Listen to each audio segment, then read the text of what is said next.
So I want to bring you this Endgame as well. So what do you think? Yeah? What do you think?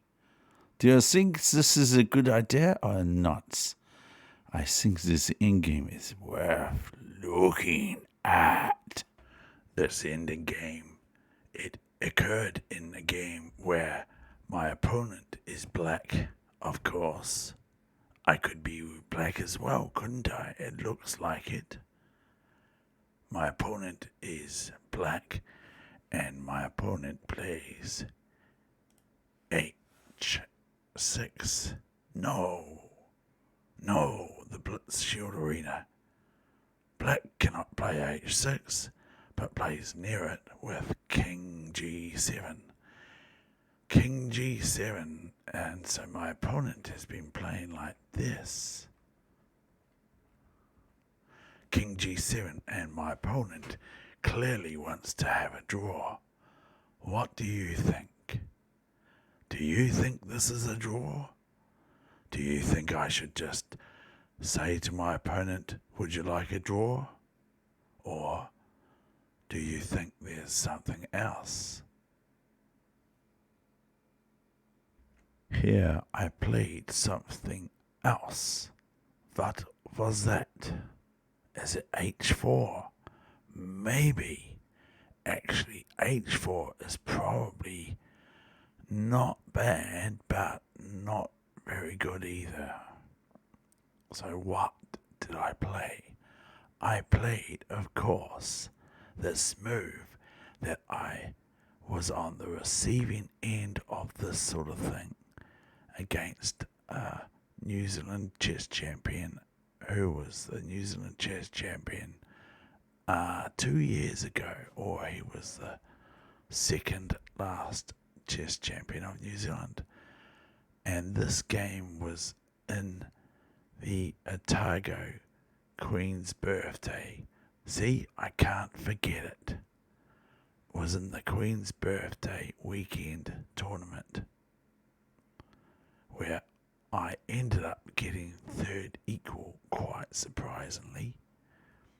So what did I play? Here it comes. It's coming shortly. It's coming shortly. It's coming shortly. Oh, but it is, of course, this move here. Watch this. I want to break free. That's the clue. B5. Look at this. Now, AB5. Hey, thanks for the free pawn, dude. Until white plays bishop b5. Now, it is just like the pawns versus the pawns. The pawns. It's just like that. Even if the bishop was able to come to the rescue next move, it's still no good for black. Because if the bishop can come to the rescue right now, like play bishop, magical move, bishop takes b5 for black, then white would be in a lost game. Maybe. I mean, how are you going to win that? If you have the black bishop on b5 and the white square bishop is gone, how are you going to win that position? And it's very sort of easy, but you've still got to be careful of that h3 pawn and g5 pawn, which will become a g5 pawn or king on g5.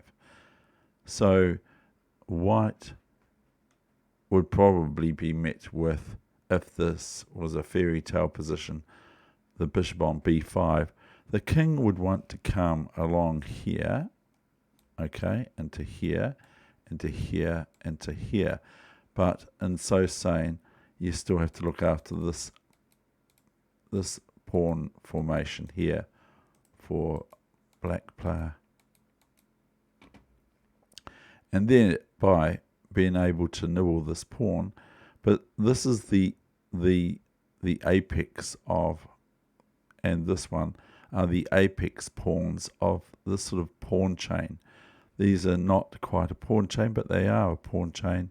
They're locked up, and this is the base. This is where white does not want black to get, to be able to crunch that pawn there. And here is black's pawns in this case. And so here, upon bishop b5, my opponent resigned. Why did my opponent resign? That's a wee question for you. Now let's have a look. If this, then we have a breakthrough move. Just like where there's 4 pawns or 3 pawns versus 4 pawns or 3 pawns, former and latter. So after cb5, what else really? Because else white will play bishop c6, and then the pawn marches. You can see quite clearly that the king is outside of the box by a long shot, according to Nigel Short, the great chess champion, one of the best chess players on the planet. Even if black goes to eat these pawns, we don't have to worry about that, because the result is that this pawn or that pawn will run. So if we have cb5, then we have just c6, and then the black king is definitely out of the range there, as after c6, bc6, a6, and even if b4, it's no problem, a7, b3, a8, b2, queen b7, check, and queen takes pawn if so wish, that sort of thing. So more analysis. After cb5, if not cb5, black is threatened with bishop c6, bc6, and a6. And even if the bishop was able to get there to this diagonal, this pawn runs away, and the bishop cannot connect with the a8 square, queening square.